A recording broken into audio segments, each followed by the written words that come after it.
अस्सलाम वालेकुम, मैं हूं उमर रजा और आप देख रहे हैं ताज़ा खबर डिजिटल चैनल। आज की ब्रेकिंग न्यूज़ ये है कि ईरान ने गुज़िश्ता रात इसराइल के ऊपर अटैक कर दिया, जिसमें कुछ इसराइली लोग जाँ बहक भी हुए और काफ़ी बड़ी तादाद में लोग जख्मी भी हैं। 400 बैलिस्टिक मिसाइल ईरान ने इसराइल के दारुल हुकूमत पर फेंके, जिसके बाद अमेरिका के सदर जो बाइडेन की एक स्टेटमेंट आई, तर्जुमान अमेरिका की स्टेटमेंट आई, उसके अलावा इसराइल से स्टेटमेंट्स आई और इसराइल के साबिक वजीर आजम की भी एक स्टेटमेंट आई।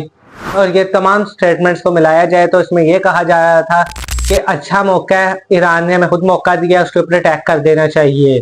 उसके अलावा अमेरिका की तरफ से यह था कि हम लोग इसराइल के साथ खड़े हैं। इसराइली वजीर आजम नेतन्याहू और अमेरिकी सदर जो बाइडेन का बयान तकरीबन मिलता जुलता ही था, और वो ये था कि ईरान को अब ये हमला करने के नताइज भुगतना पड़ेंगे। ईरान की तरफ से ये कहा गया है कि इसराइल के कैपिटल के पास हमने फौजी अड्डों को निशाना बनाया है और एक जगह पर हमने हवाई अड्डे को निशाना बनाया जहां पे उनके 20 से ज्यादा एयरक्राफ्ट तबाह कर दिए हैं। और ये ट्रिब्यूट उन्होंने पेश किया है अपने लीडर इस्माइल हनिया और हसन नसरुल्लाह, जो कि अभी कुछ दिन पहले शहीद हुए थे। जैसा कि आप लोग जानते होंगे, फलस्तीन और इसराइल कन्फ्लिक्ट में दो पार्टीज लड़ रही थी, एक इसराइल और दूसरी साइड पे हमास। तो हमास को जो बैक करता है वो है ईरान। तो ईरान ने अपना बदला लिया है, जिस तरह हमास के लीडर्स को निशाना बनाया जा रहा है इसराइली एजेंसी की तरफ से, तो उसका बदला और उसका रिएक्शन ये दिया गया है। और मैं बताता चलूं कि इसराइल को अमेरिका से कुछ दिन पहले इमदाद हासिल हुई है, जिसके बाद अमेरिका ने फुल सपोर्ट दी है उनको।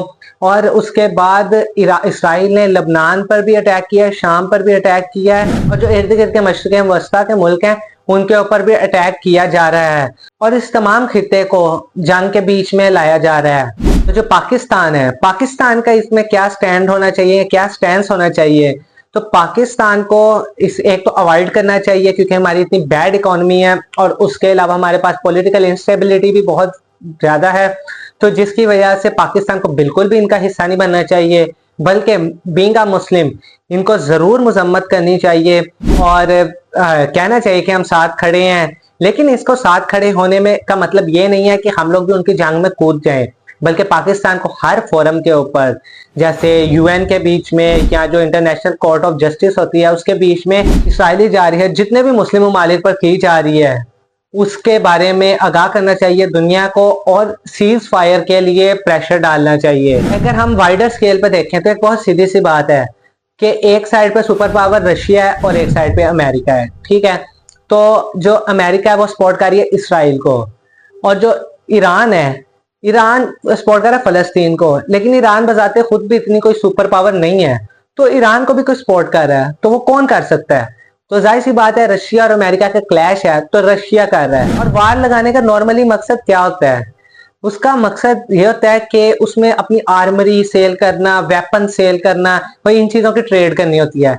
अब कुछ दिन पहले अमेरिका ने इमदाद दी इसराइल को, जिसके बाद इसराइल ने उनसे वेपन खरीदे हैं अमेरिका से, वही वाले पैसे दे के वही वापस ले लिए, बल्कि उससे ज्यादा ले लिए कि वेपन हम आपको दे रहे हैं, जिसमें एयरक्राफ्ट होते हैं, टैंक्स होते हैं और वो बारूदी मवाद होता है, ये सारा कुछ। और अब ईरान या हमास को कौन असला वगैरह फराहम कर रहा है? तो जाहिर सी बात है, रशिया के पास अपनी ये वाली पूरी एक फैक्ट्री इंडस्ट्री है, तो वो वहां से वहां प्रोवाइड कर रहे हैं।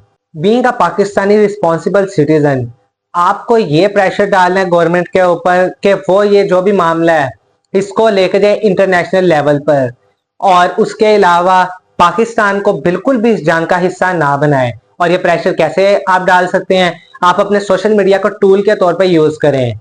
आप सोशल मीडिया पे हर प्लेटफॉर्म पे जो गवर्नमेंट के ऑफिशियल अकाउंट हैं उनके ऊपर ट्वीट्स करें, पोस्ट करें, या जो भी है आप उनको टैग करके कहें कि जनाब हमें इस जंग का हिस्सा नहीं बनना, हम लोग पहले ही अभी कमजोर इकोनॉमी के साथ हैं और हम अभी भी बिलों के बीच में या और भी अपने मसाइल में बहुत ज्यादा घिरे हुए हैं। क्योंकि जो जंग है वो किसी भी चीज का सोल्यूशन नहीं होती, जंग एक खुद एक मसला है। तो इसके लिए हमें जंग का अवॉइड ही करना चाहिए।